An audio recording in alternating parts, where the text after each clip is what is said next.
Good evening. A Sunday Express begins now, being the 10th of November 2024. And just a quick question, especially to brides and brides-to-be.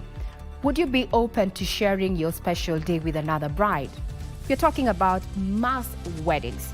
It seems that couples have decided to just save on cost. They're willing to share their special days. Coming up tonight on Sunday Express. First things first, though, let's have a sneak peek on what Sunday Express is all about.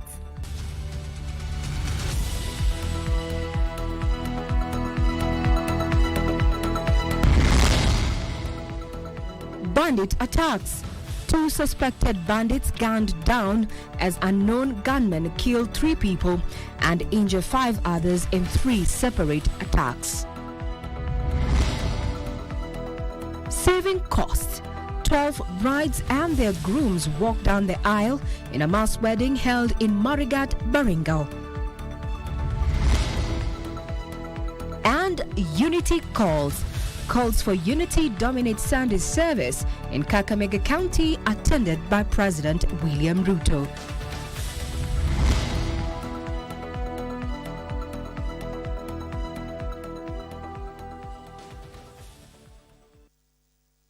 If you're tuning in, this is Sunday Express. I'm Regina Manyara, and on sign language, my colleague is none other than Byron Abuli. Now, 2 suspected bandits have been shot dead, while unknown gunmen shot and killed 3 people, injuring 5 others and stole over 700 livestock in 3 separate suspected banditry attacks. The Sunday dawn attack in Bojidare area, Isiolo County, resulted in the death of 2 people before the bandits escaped with about 250 cows and 300 goats. In the second incident in Hola Bule, bandits are reported to have stolen 19 herds of cattle and killed 1 person, as well as injuring 2, including a National Police reservist. Separately, in Samburu East, 2 suspected bandits were shot and killed by police officers who recovered 211 heads of cattle in their possession. The day will break with sounds of gunshots in Bojidare, Isiolo County, as an unknown number of gunmen invaded Manyatas armed with assault rifles. The gunmen will shoot indiscriminately, killing 2 people and injuring 3 others before stealing 250 cows and 300 goats. Deputy Inspector General of Administration Police Gilbert Masengeli, who led top Eastern Regional Security Team to assess the situation, says a multi-agency team of security officers pursued the bandits and recovered all the 300 goats and 30 heads of cattle. NPR, Kenya Police, as to NPR, the officers trailed and recovered all the 300 goats plus 30 cows. In a second incident in Holabule, armed bandits invaded a home and stole 19 herds of cattle. During the melee, 1 person was shot and killed, and 2 others, including a National Police reservist, suffered gunshot wounds. I appeal to the members of the public and those affected to remain calm. The government, we are doing our level best to ensure that we recover those animals, and also those culprits who have done the heinous act be brought into book. Police say all the 19 animals have since been recovered and the body of the deceased moved to Isiolo County Hospital mortuary. During the incident, and 2 people lost their lives and 3 others were injured.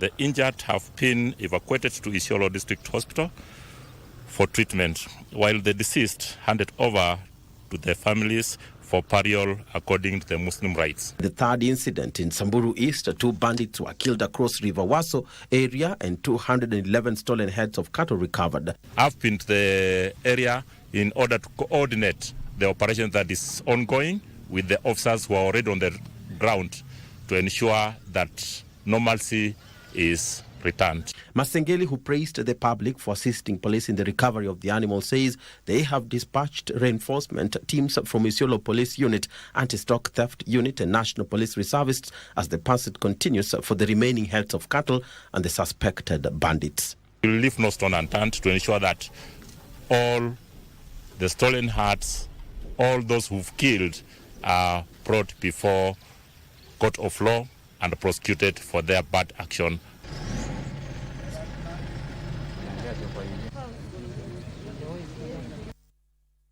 Our prayer is those behind those attacks get apprehended. Any information that may lead to their arrest, kindly share it to the relevant authorities. Now, to matters, governance, calls of unity dominated a church service in Ekambuli Church of God in Quisero, Kakamega County, where President William Ruto joined a section of Western Kenya top leaders in calling for unity of purpose, devoid of tribal divisions among all Kenyans. Now, the leaders who pledged their full support for President William Ruto's administration and vision of a united Kenya further appealed to all citizenry to move beyond the 2022 elections and instead focus on the country's development. At the Ekambuli Church of God in Quisero, Kakamega County, the message was clear. Unity is the key to country's development. President William Ruto, joined by leaders from Western Kenya, led the charge against divisive politics, with speakers emphasizing the need to leave behind the politics of 2022 and focus on national development. We want to support the president, aweke Kenya pamoja, Wakikuyu wapate, Waluya wapate, nyumba zote za Kenya zipate. Sisi tutamsaidia. Lakini ile vita yeye iko nayo ni kubwa. Vita ya kwanza atusaidie kubadilisha katiba ya Kenya. Kwa ajili katiba ya Kenya, rais anataka kutuletea mradi wowote, watu wamekimbia kotini, wanasimamisha. Na ni serikali, a national project. Mimi pia niko tayari na mstari wa mbele kuunganisha waheshimiwa wote hapa Kakamega, kwa sababu hivi sasa ni wakati wa maendeleo. Tunajua ya kwamba Mheshimiwa Rais, mambo ya siasa tulimaliza mwaka wa 2022 na hivi sasa ni wakati wa maendeleo. The leaders drawn from Western region also warned against divisive rhetoric, noting that the country must now shift its focus to nation building for the benefit of all Kenyans. Let us unite our country. And the unity of Kenya does not mean a threat to any community. The unity of Kenya does not mean a threat or exclusion of any community. Mama Nafula ambaye ako hapa, ile uchungu anasikia mtoto wake akikosa chakula ni sawa na Mama Njeri akiwa Nyeri na sawa na Mama Atieno akiwa Kisumu. We have more that unites us as a country than what divides us. I stand here with maximum respect, kwa sababu ninajua ndani yenu kuna wengi ambao walichangia serikali kuundwa. Na maana ya serikali sio campaign every weekend. It is development. Presidency is a symbol of national unity. Ukiwa rais, wala ambao walikupigia kura, wala ambao hawakupigia kura, hao wote ni watu yako. Wala ambao wanapinga rais kwa sababu ya kuunganisha Kenya, sisi hapa Quisero tunasema washindwe. In his address, President Ruto also focused on key initiatives for national progress, particularly in the healthcare sector. He called on Kenyans to register with the Social Health Authority, emphasizing that the scheme will ensure equitable access to healthcare for all citizens, especially the vulnerable. Kila Mkenya ajisajili. Na mimi nafurahi ya kwamba Wakenya ambao wamejisajili kufikia sasa walikuwa milioni 9. Saa hizi wamefika milioni 14. Kujisajili tutajua kama serikali kama wewe uko na uwezo ya kulipa ama hauna uwezo ya kulipa. Na kama hauna uwezo wa kulipa, sisi kama serikali tutakulipia wewe. The president also reaffirmed his commitment to reforming the sugar industry following the recent signing of the Sugar Bill 2022.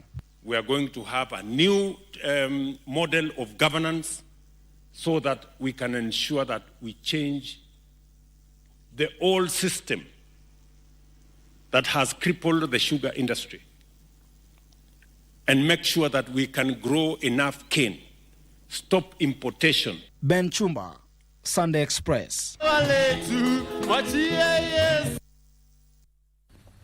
So while that was happening in Quisero, Deputy President Kithure Kindiki has attributed the thriving macroeconomic situation in Kenya to the progressive economic transformation policies initiated by President William Ruto. Speaking in Mwatate, Taita Taveta County during a Thanksgiving service, the Deputy President pointed out that inflation is at a record 2.7%, the lowest in 17 years. This even as he affirmed the government's commitment to improving the livelihoods of Kenyans. Deputy President Professor Kithure Kindiki was in Mwatate, Taita Taveta County for a Sunday worship and Thanksgiving service. Kindiki lauding President William Ruto's administration efforts in resolving the economic challenges through progressive economic policies. Inflation is at 2.7%, the lowest in 17 years. Rais ametupangia miradi ambayo ni miradi ya kuleta riziki katika kila jamii. Household incomes is the next battle that we must fight and win. This even as he put on notice individuals seeking to use public funds meant for the government infrastructure development. Lazima tuhakikishe kwamba tumetumia njia zote kulinda rasilimali ya watu Kenya. Kwa hivyo wale watu ambao wamezoea kuiba mali ya umma, watu wamezoea kuchukua mali ya umma, siku zenu zimehesabiwa. The Deputy President further called on Kenyans to remain united and shun divisive politics and hatred, terming them as major impediments to the nation's indivisibility. Tuko vile vile na bendera moja, si ni kweli? Na wimbo wetu wa taifa vile vile ni moja. Tukiimba huo wimbo, ukiwa Marsabit, ukiwa Lungalunga, ukiwa Elwak, ukiwa pale Isebania, you connect with the national anthem, you connect with the map of Kenya, you connect with the flag of Kenya. Other leaders who accompanied the Deputy President were, among others, Taita Taveta Woman Representative Lydia Haika, Mwatate Member of Parliament Peter Shake, and his Taveta counterpart John Bwire. Isafar reporting for Sunday Express. We take our first breather here on Sunday Express, but do not go away. That story about a mass wedding is coming up in not too long. Do keep it right here.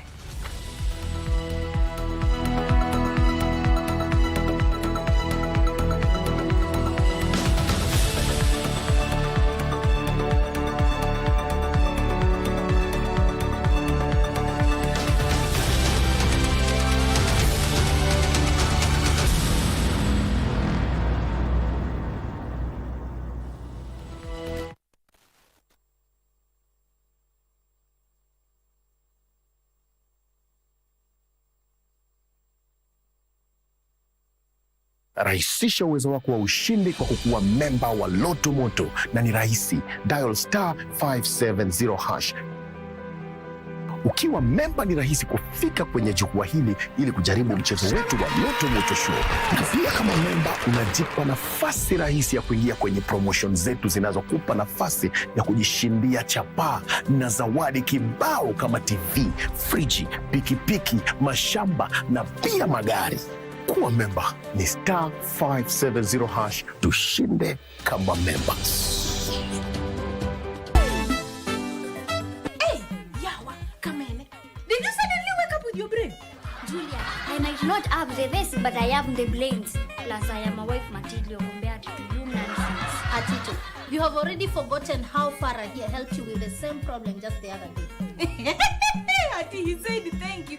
Farah, it sounds like utalalia sante kama mattress. Julia, so all your friends are pregnant? Chakula baridi, that is ultimate revenge. Speaking of cold foods,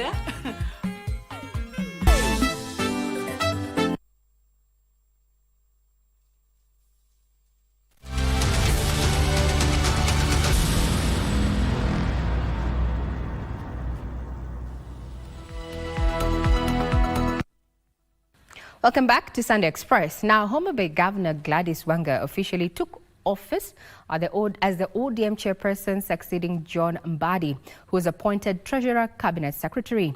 Now, the former chair and Treasury CS, John Mbadi, who handed over to her, said that he is committed to stabilizing the country's economy, even as he spelled out his successes during his tenure as the party's chair. ODM is set to hold its grassroots elections from the 27th of this month as it seeks to mobilize support across the country.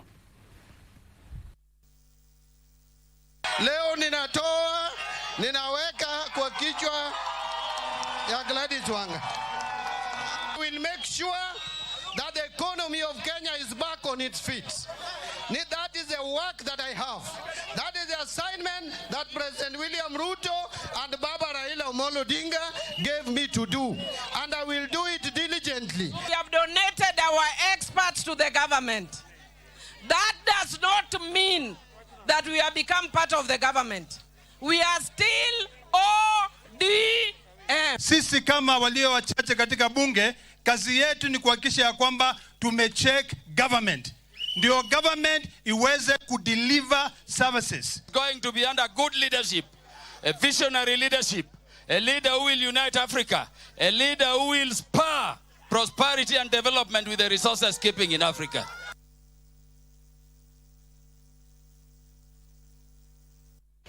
Russian President Vladimir Putin says Moscow will partner with Africa to create just a multi-popular world order despite existing geopolitical bottlenecks. Speaking at the inaugural Russia-Africa Ministerial Forum taking place in Sochi, the Russian leader asserted the foundations on which the relationship between Russia and Africa is built remain strong.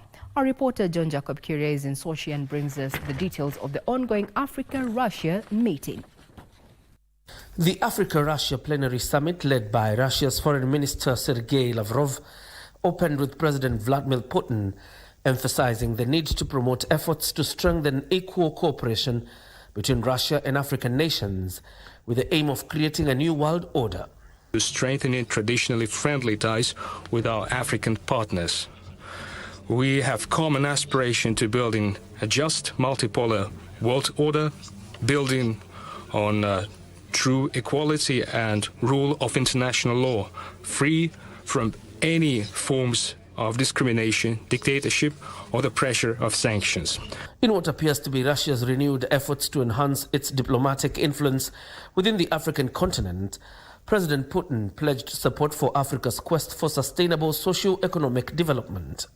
African countries enjoy growing respect on the global scene. Our country will continue providing comprehensive support to our African friends in various areas in ensuring sustainable development, in fighting terrorism and extremism, in countering epidemic diseases, in addressing the food issue, and overcoming the aftermath of natural disasters.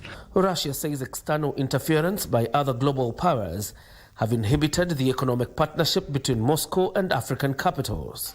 We're developing our trade and economic cooperation too. Last year, we have reached an all-time high in terms of a trade turnover, $24.5 billion. But clearly, this figure does not reflect the potential that exists. We need to realize it to the utmost, in spite of artificial impediments created by the collective West. Meanwhile, African representatives attending the summit called for unity in confronting challenges facing the continent, describing the Russia-Africa partnership as a union against those who seek to bend the rules of multilateral engagements. Is been held at a point in time when the world faces fateful challenges. These challenges call for unity in our efforts. Africa is not just the future.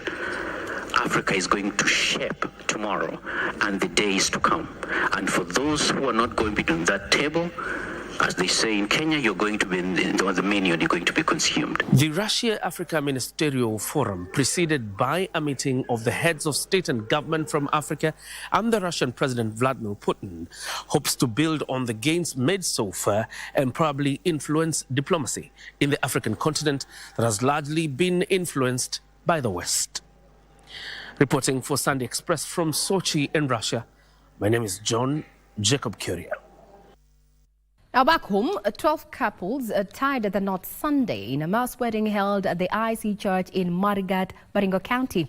The joint celebration, according to organizers, was aimed at cushioning couples from the high cost associated with such ceremonies. The colorful mass wedding, presided over by Bishop William Kokut, was attended by hundreds of congregants who turned up to witness the event, which was the first of its kind in Baringo County.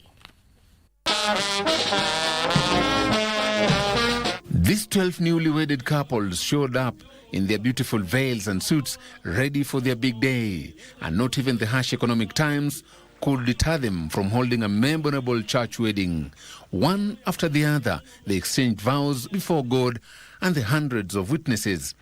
Paul Tissot and his bride, Diana Kibon, one of the 12 couples, here, noting the cost of their big day was 50,000 shillings, which is quite affordable compared to what it would have cost them had they decided to go it alone. Ukiangalia hii mass wedding haina maridadi mingi yenye nahusiana na harusi. Tunaweza ita ni kama harusi ya wazee. Kwa sababu it's cheaper. In fact, it's affordable kwa kila mtu. So in terms of gharama, hata mimi naona kama ni a bit cheaper.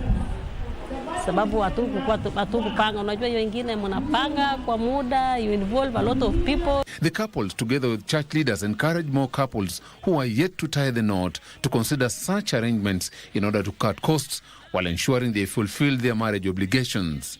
So we are trying to help the local people so that even the poorest people can do their weddings. And we want to encourage that so that wasione kama ni ngumu, ni gharama, and they cannot manage it. Sentiments echoed by area leaders Baringo South MP Charles Kamuren and woman representative Florence Jimatia. Kwa sababu ya uchumi na mambo mengine mengi, unajua sehemu hii ilikuwa tumekongwa na mambo ya uwizi ya ng'ombe na mbuzi, na wengi wao pesa haipatikane kwa urahisi, uchumi iko chini. Joseph Ohungu for Sunday Express. So on a very light note, I would have wished if my colleague Joseph Ohungu actually interviewed the brides in this case, because we all know a wedding day is a special day for the bride. But hey, it says that necessity begets what we have to do. So the high cost of living, go for a mass wedding, save a little coins for the life that you're beginning as a couple. At the end of the day, the wedding is for the masses and the marriage is entirely yours. Off to the counties now. The Office of the Director of Public Prosecutions has defended its decision to withdraw high-profile cases citing insufficient evidence and the need to protect taxpayers' money. The Deputy Director of the Department of Prosecution Training Institute, Alois Kemo, explained that many of these cases lacked the necessary proof to secure convictions. This and more in our counties. Over 1,000 cases have been withdrawn nationwide, with Deputy Director of the Department of Prosecution Training Institute, Alois Kemo, emphasizing that the decision is common practice, though it often garners attention when involving senior figures. Kulingana na mimi, hiyo ni ufisadi wa hali ya juu, kupeleka mtu mahakamani wakati hakuna ushahidi. Kwa sababu tena ile pesa itaenda kumlipa ni ile ushuru yenu. Elsewhere, Harambee Member of Parliament Bishop Titus Hamala has cautioned education officials against harassing school principals over what he termed as unrealistic demands made by officials in exchange for protection. I do not want harassment on our principals, because some of these education officers come here for a year or two, then they leave.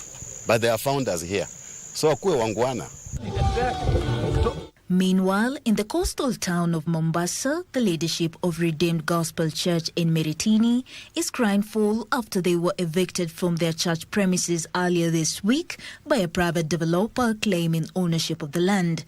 The developer, who alleged rights over the 1-acre plot, allegedly sent hired goons to forcibly evict church members, throwing out their belongings despite a pending court case regarding the land. We are asking the National Land Commission, If this thing was a scheme and the surveys were done, what made the overall survey to stop? Who compromised the process? And a section of lawyers drawn from Turkana County have threatened to sue Kenya Power Company for failing to provide the necessary services to its customers in Turkana County. The lawyers, led by Law Society of Kenya Representative Shadrach Muyesu, at the same time called for the relevant authorities to arrest and prosecute KPLC staff accused of the fuel theft meant for Turkana power stations.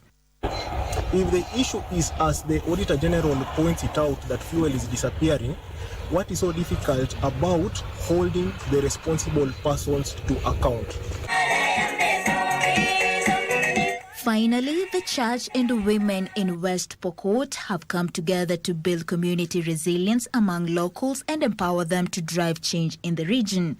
The initiative, courtesy of Truth Connect Agency, a United States-based company, and local women groups under Pokot Women Empowerment Organization, has benefited residents of Talau Trading Center, COA Ward, and other remote villages with not just piped water, but also boreholes. And so our mission here was to serve this community by providing access to clean water via a water tank and a water line that was connected to it.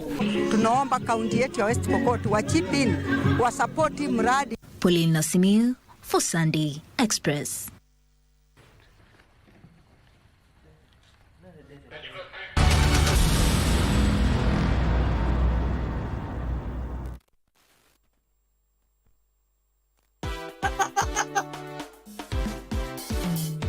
Je, ungependa kuwa mshindi na Lucky Box?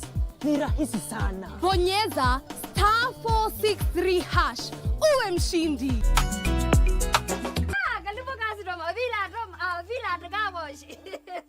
Yo, unaona sasa hiyo ng'ombe uko nayo, ndio nataka nitoe kabisa. Nikuoshe. Mata mulikuwa nataka tuoshe kweli maana maji moto, kwani ni mtoto mdogo. Of course. This is my baby. Oh. Hakika tunge kakina elile mbona huku niambia, ninakwambia uniangalilie nyuma, unaniambia kocha nipeleke tu police station. Kila mtu anaweza kuwa mshindi. Bonyeza *463#. Uwe mshindi. Kuchagua box ni kuchagua chapa.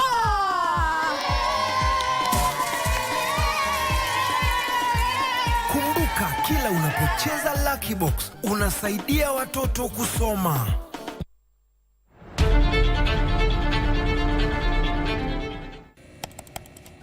Technology has become a crucial part of our society. Without technological advancements, so much of our everyday lives would be drastically different. As technology develops, it strives to fulfill the changing needs of society.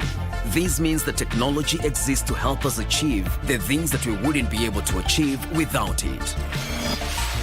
Take on Tech looks at the advantages and downside of technological innovation in a world that is becoming increasingly dependent on new digital technologies. Every Monday at 10:30 p.m.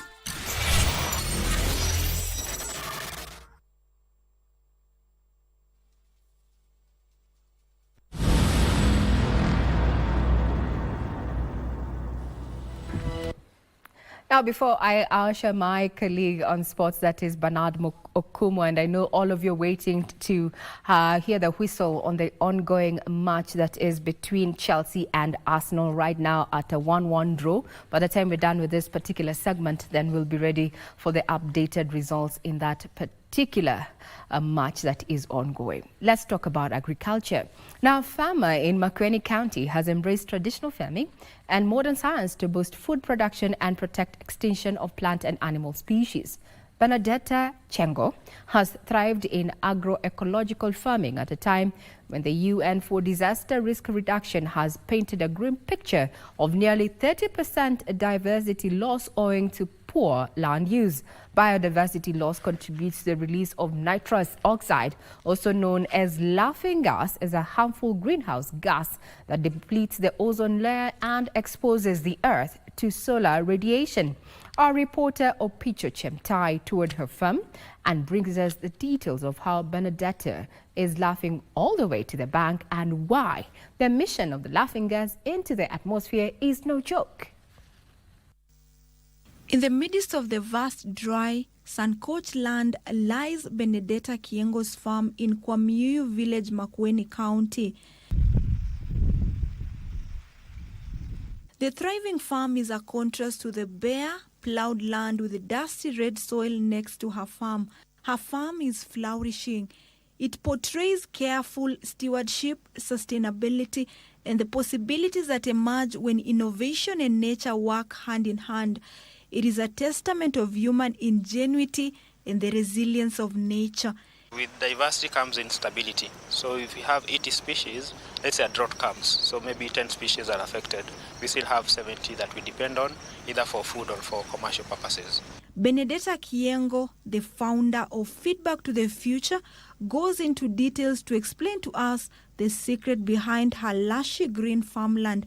If you look at the system itself, we have paths. We've dug canals that are holding water, and also at the same time we cover the soil, so to reduce the evapotranspiration, and at the same time we intensively plant together, which also helps increase the rate of photosynthesis in the system. Where we stand, the land was degraded. If you can see the previous photos, there was no vegetation growing. So through continuous mulching and application of compost, you see that now things are thriving. So the preparation that we do, mostly we add a lot of manure, a lot of ashes, and charcoal dust. She reveals that her approach of farming combines food production with forest ecosystems, building up soil in a way that mimics natural processes. With that, we are helping to create a permanent system that eventually will not have to rely on water. Whenever we do the digging, you disturb that balance because you bring all the microorganisms that are living in the soil on top. And then on top you have the sun, which is, when exposed to the sun, they die.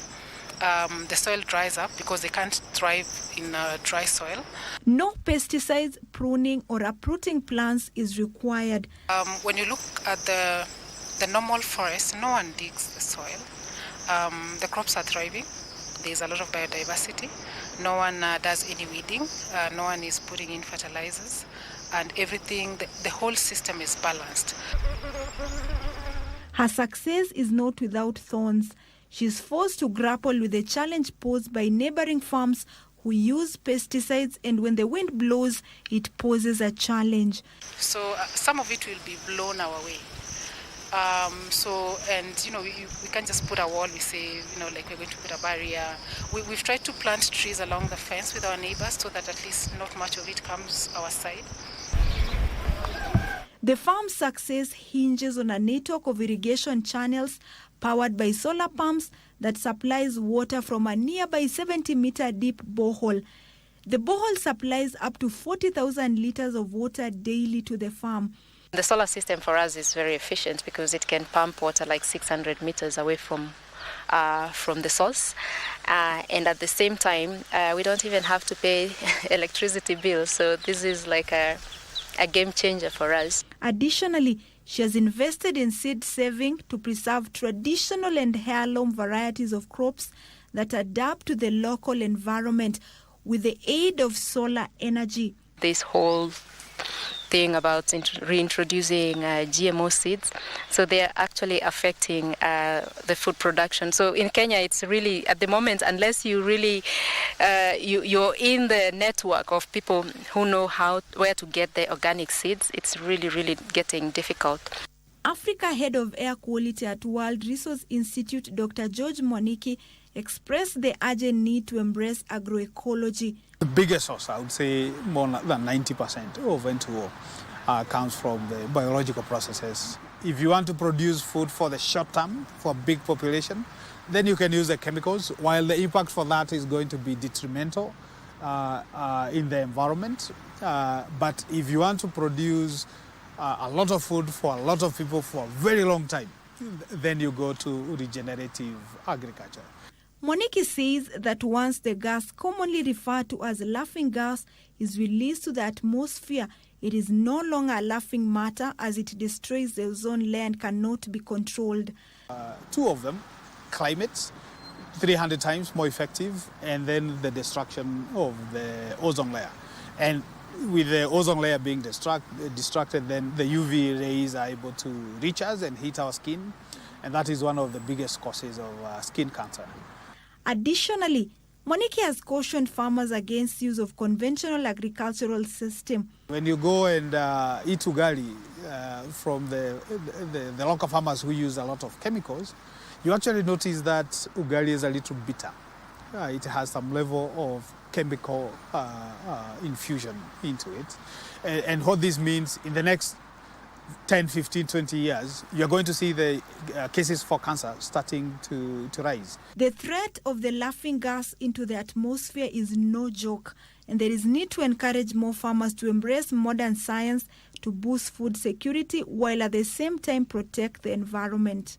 What you can see behind me is regenerative agriculture, a method that not a lot of farmers have adopted, yet it conserves environment as well as they can mint food out of it.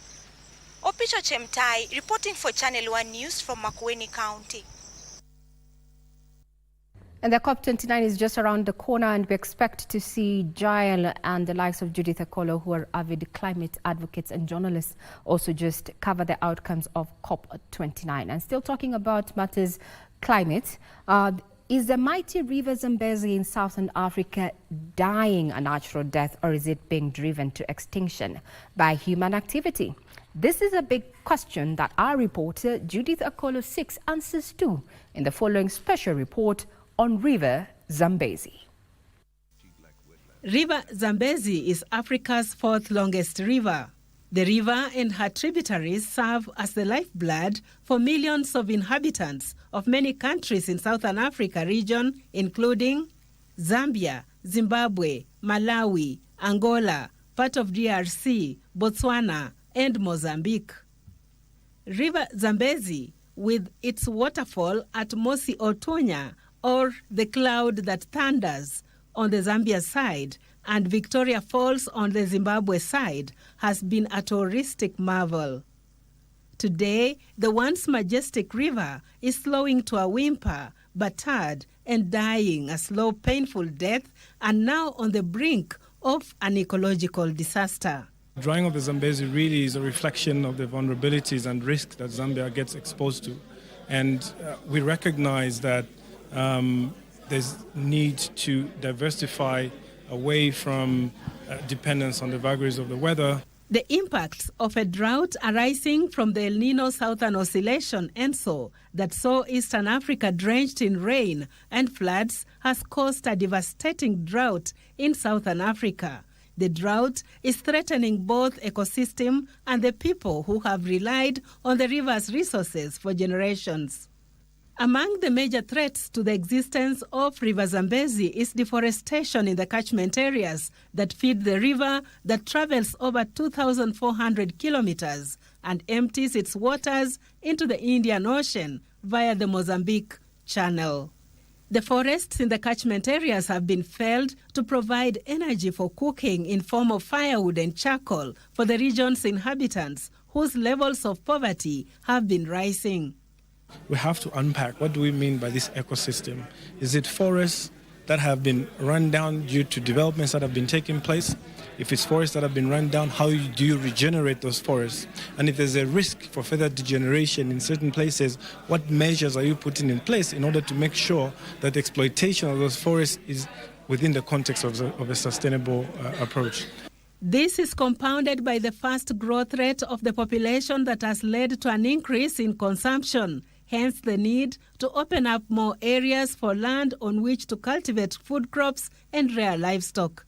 According to Dr. Gabriel Pollen, the Zambian National Coordinator for Disaster Management and Mitigation Unit, the country is now working on ensuring ecosystem restoration. And coordinated urban development can interfere with the management of forests and the wetlands.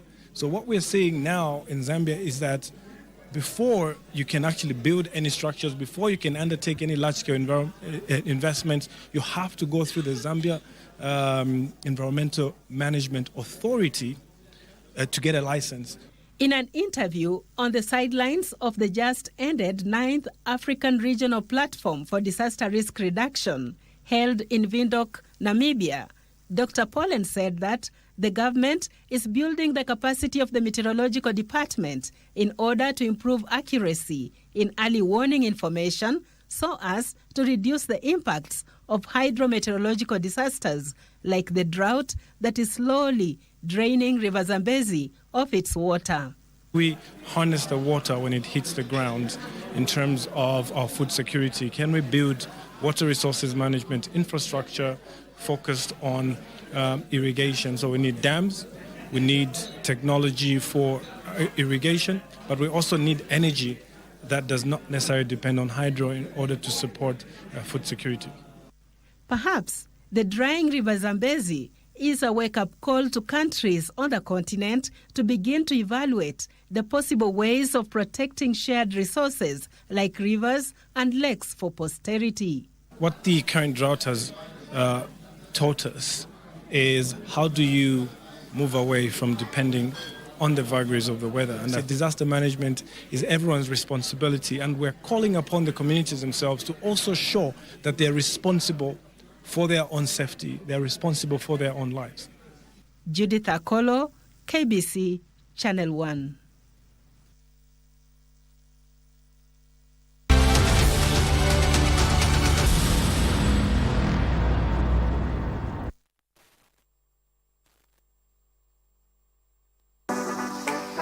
Hii season hatuchezi tu, tunasaidia na tunashinda.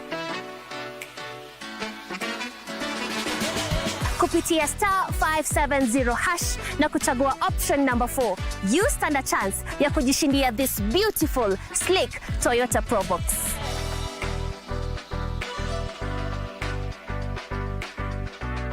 With a 1500cc engine, fuel consumption iko chini. Exterior iko sawa, and let's not forget, iko na a spacious boot. Iko na sound system mzuri sana with speakers on both sides, phone holder na touchscreen monitor. Ukijishindia hii gari, there is so much you can do. Kama ni kuendea stock sokoni, hii gari itakufaa. Kama ni transportation, iko sawa. Dial *570#, chagua option number 4 na uchomoke na this Toyota Probox hii December.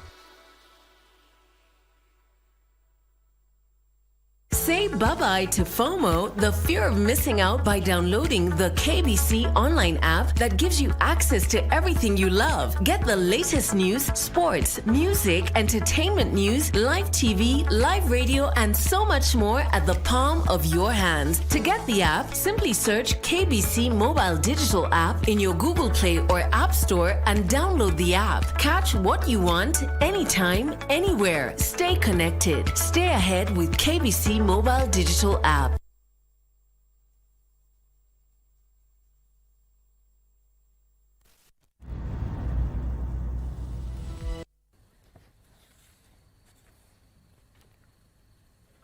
You're still watching Sunday Express. Now, young farmers in Chesumei, Nandi County are embracing climate-smart techniques for a food-secure future. Now, tonight, we bring you the story of Abel Kipkorir, a 26-year-old farmer using greenhouse technology and environmentally friendly practices to grow capsicums, if you like, hoho. Kipkorir is providing that climate-smart farming that can be both sustainable and profitable. Our reporter Joseph Wahungu visited Kipkorir's farm and filed the following report. This is Nandi County. It is known for its fertile lands as a breadbasket of the country. The changes in the weather patterns have prompted farmers here to review traditional farming practices and turn to smart farming for good yields and sustainable production. It is a shift that young farmers like Abel Kipkorir have embraced. At just 26 years of age, he has embraced climate-smart agriculture, a forward-looking approach that boosts productivity while protecting the environment. I started this farming 2022 in an open field. There was nothing. I was just depending on the weather pattern and climate. But after that, I used the profit I got from that farm to deploy the climate smart irrigation system that is using of drip irrigation.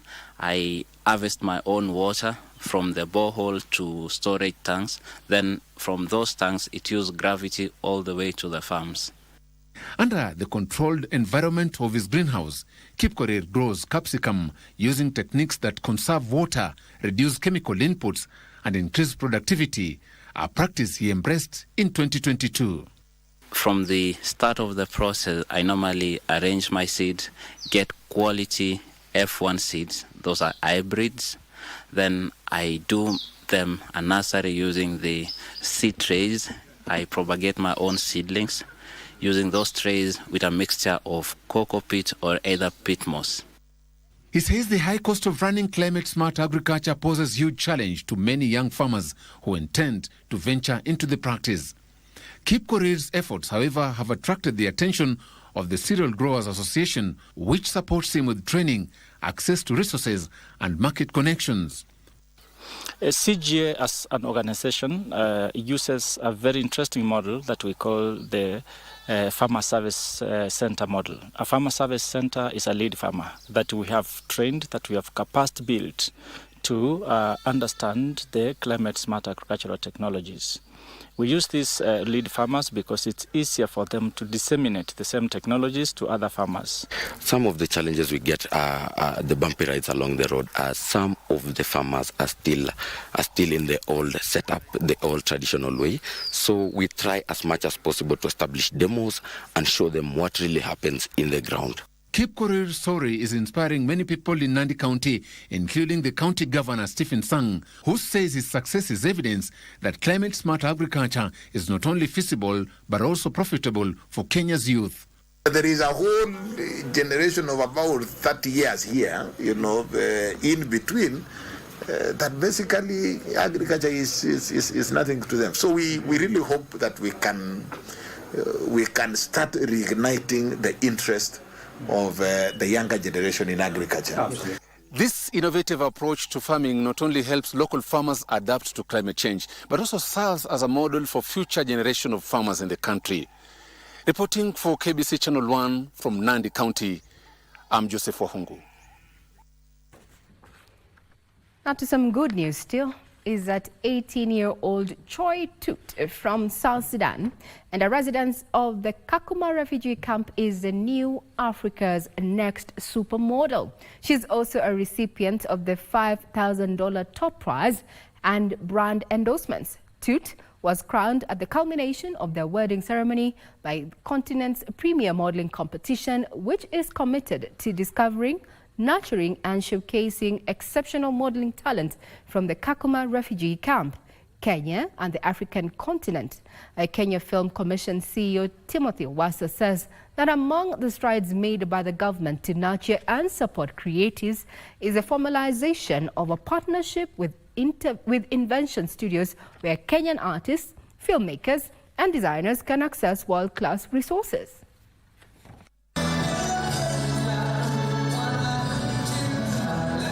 The Africa's Next Supermodel competition brought together 17 participants from Kenya, Nigeria, South Sudan and Rwanda.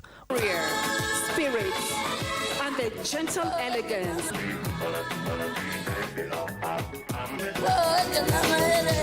All seeking the coveted $5,000 prize.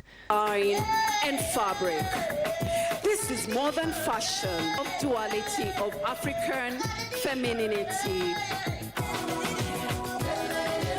One after the other, the models took the stage to make a spectacle of their beauty, stage presence and runway prowess. Essence of the African woman. They rocked design outfits custom-made by the continent's designers. Each piece weaves together. Very, very creative. Embracing a fusion of the African style with a touch of modern trends.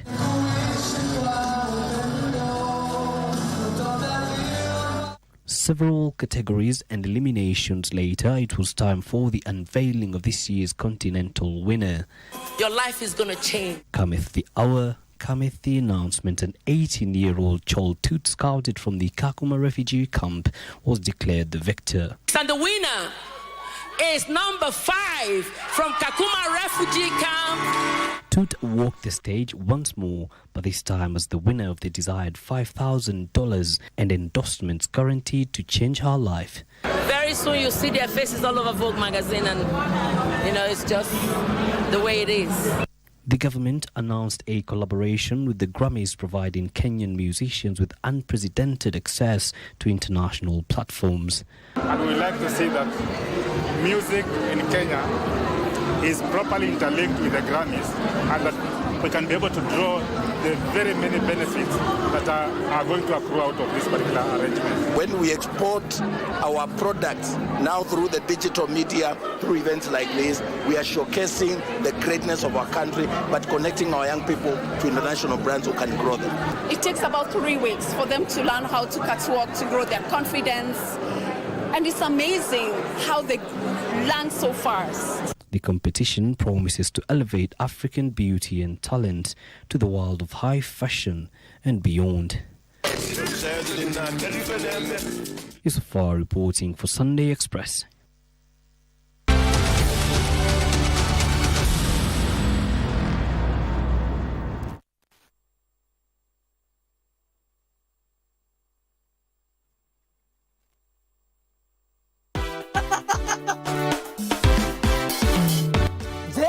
Ungependa kuwa mshindi na Lucky Box? Ni rahisi sana. Bonyeza *463# uwe mshindi. Kuna vitu vingi sana vya kushinda, kama vile TV, kuka, washing machine, fridge, kipiki, pesa na hata gari. Na sio gari tu, Subaru. Na kuna jackpots kadha wa kadha. Kuna power jackpot ya 1.9 million, mega jackpot 2.5 million, na super Sunday ya 3 million Kenya shillings. Kila mtu anaweza kuwa mshindi. Bonyeza *463#. Uwe mshindi. Kuchagua box ni kuchagua chapa.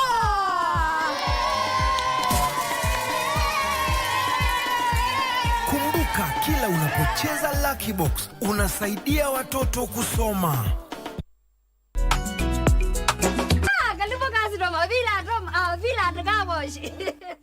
Yo, unaona sasa hiyo ng'ombe uko nayo, ndio nataka nitoe kabisa. Nikuoshe. Mata mulikuwa nataka tuoshe kweli maana maji moto, kwani ni mtoto mdogo. Of course. This is my baby. Oh. Hakika tungeka akina Elile, mbona huku niambia, ninakwambia uniangalilie nyuma, unaniambia kocha. Nipeleke tu police station. Unataka police station?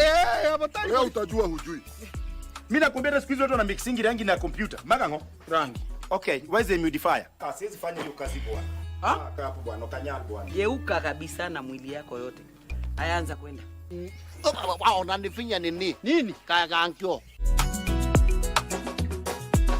Harambee Stars doing the pressing. Odiampo heading towards the byline and just overrunning that ball. Harambee Stars are set to face Zimbabwe on the 15th November at the Orlando Stadium in Johannesburg, South Africa at 7 p.m. Catch the matches live on KBC Channel 1 as both teams chase slots at the 2025 Africa Cup of Nations.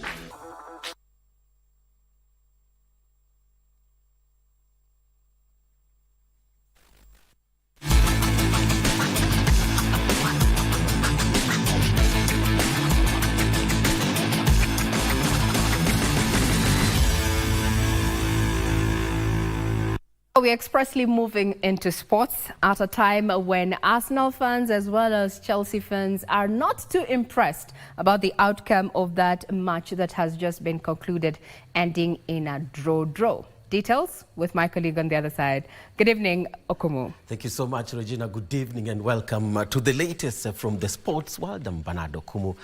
Before we go to what happened in the English Premier League, let's talk about rugby in Africa, where the national women's sevens rugby team, Lionesses, lost to South Africa 19-10 in the final of the Africa Rugby Sevens Championship held at University of Accra grounds in Accra, Ghana. Now en route to the final, Kenya had beaten Uganda 19-0 in the semi-final final. In the group stages, Kenya beat Madagascar 22-17, hammered Mauritius 61-0, saw off host Ghana 10-5, while in the quarterfinals, Kenya beat Ghana 48-0. Following the second place finish, Lionesses assured themselves of a place in next year's Challenger Series, which will see 3 Africa sides, that's Kenya, South Africa and Uganda, battle for the honours in the Global Series, a qualification pathway for the World Rugby Sevens Series. All she needs to do is give it away to Jacobs at the right time, and that'll be a try under the post for South Africa. They won't catch her. That was excellent play and thoughtful play by Zintle Mapupa, who knew she probably didn't have. Kenya now with a player to the good, and this will mean that South Africa will have to defend at the absolute best. Mate on the far side made the tackle. Oh, South Africa win the ball. Kenya. There goes Malinga. Still, this could be crucial if she goes all the way. Will she go all the way? She needs support in the form of Mapupa. The players are out on their feet. Springbok players, Mapupa now, and she gives it to Jacobs, and that'll be the winning try. That was excellent end-to-end stuff for the Springbok women. They forced the turnover on their own goal line. To chase back. She gets hold of her. Zintle Mapupa's up in support. She had the benefit of 2 minutes of rest on the bench. And to soccer now, where Shabana broke their duck after winning their first match of the 2024-2025 Football Kenya Federation Premier League season after beating Kenya Police FC 1-0 at Gusii Stadium. The lone goal was scored by Vincent Socha in the 35th minute. Following the win, Shabana is now placed 16th on the standings on 6 points up from 7 matches, while Police drops it to 15th place. In other results, Mara Sugar held FC Leopards to an all draw, while Kakamega Homeboys defeated hosts Moranga Seal 2-0 and Bidco beat Bandari 2-0. Regesha nyuma James Ogachi Mazembe, analeta ndani Mazembe! Vincent Nyabuto Socha! The Terminator! Giant Slayer! Ananyanyua wanatore Bobe! Kutoka Nyancho mpaka Minnesota! Shabana Neyomo! James Ogachi Mazembe alileta ndani uzuri, piga kichwa cha kuparaza, alibaki ametuawa, amebaki pale pale alipokuwa. Angefanya nini Patrick Matasi? Kichwa cha kuparaza chake Vincent Nyabuto Socha, goli lake. And further afield, where Bruno Fernandes marked his 250th Manchester United appearance by playing a starring role as Ruud van Nistelrooy signed off his stint in charge with a 3-0 Premier League win over Leicester. Now Fernandes scored the opener.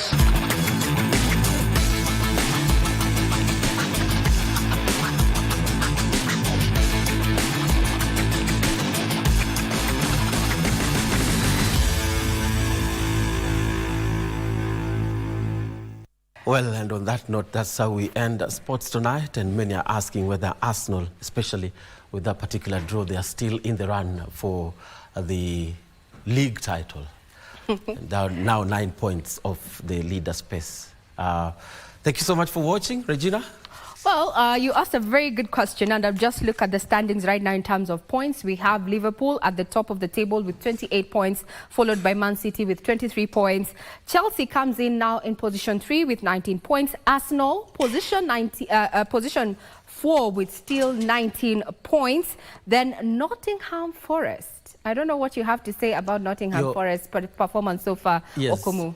It's been one of the outsiders that are really knocking onto the door, ready to upset the big boys. And remember, Arsenal are playing them next. That's next weekend. So I don't know if they'll be able to get past Nottingham. They're the only team that have defeated Liverpool, who are the table toppers.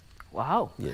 Well, So, and now talking about Manchester United, we of Manchester United are in position 13 with 15 points. Yeah, yes. But hey, as we say, nothing takes down a Manchester United fan, right? Yes, it At did. the end of the day, it is also a silent weekend because Arsenal and Chelsea are on a draw, isn't it? Yes, indeed, and Manchester United. The other side of Manchester, things are not so good. Remember, 4 defeats in a row for Pep Guardiola, while the other side, the Red Devils, where Regina supports, things have been brilliant for them under Rude Boy, who used to play for the club, an old boy for the club, now assistant coach, but they also be having a new coach in the week. So all the best to the Red Devils, right?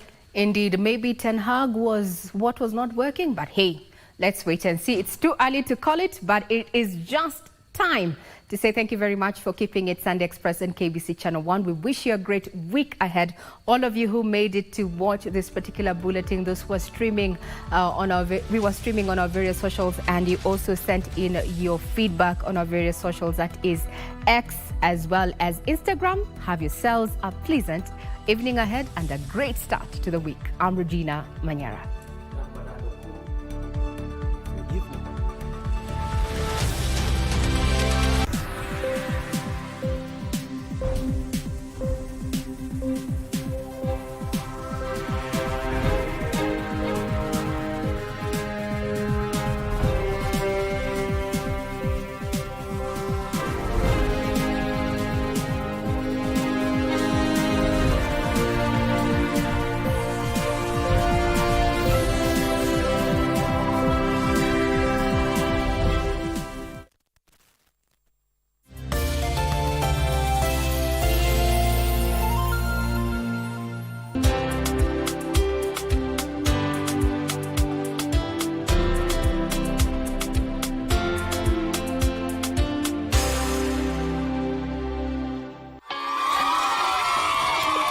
Tangu nishinde gari imenisaidia sana. Nimekuwa nikitumia kubebeba watu. Angalau naona life inabadilika. Sikosi angalau kwa siku. Nilikuwa donda, nilikuwa tu msaivi hivi. Sasa hivi mimi nina gari, naweza drive na naweza beba watu, naweza make my own money. Mungu amekutoa kwa matatu. Dial *570# option 4. Hapo kuna Pro Box. Na ina feel poa sana kuendesha gari ambayo unajua imechangia pakubwa kusaidia society. Unaweza nayo busy yako ya transportation, ida kubebea watu wa soko vitu, na niko sure by the end of the day uta make ends meet. Dial *570# option 4 na Pro Box ya kushindaniwa. Change is here. And this shift is about many things. The country's shifting. This is Kenya's vision, the journey to development. KBC is going to be the home to realize, to discuss, to share ideas about this shift and to know where our country is going. We dissect the rumors. We clarify the perceptions. A clear picture of the status quo. Change is indeed here. Everything is shifting. The shift.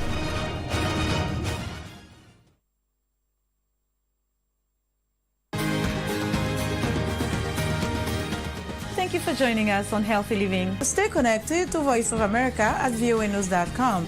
A look at your kidneys and how they impact your health. And an expert discusses chronic kidney disease and how to protect yourself. And Ivorian psychologist Noor Bakayoko shares some insights on bullying and what can be done. It's important to avoid major events or major health crises. How do you know if your cough is due to a serious condition? We'll have some answers. Stay well and strive to make every day a healthy day.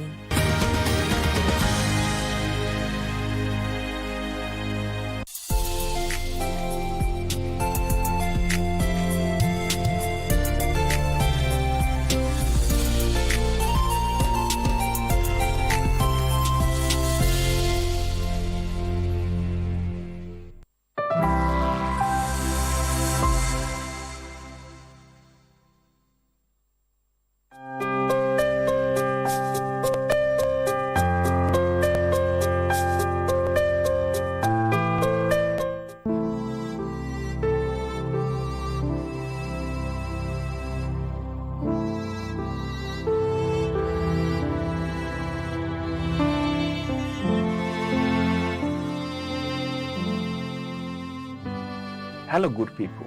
This is Save a Life. Tutatembea Kenya nzima kubadilisha maisha. Na leo tuko Kiambu County, Ruiru constituency. Kuja kutembea hapa kwa Njoki.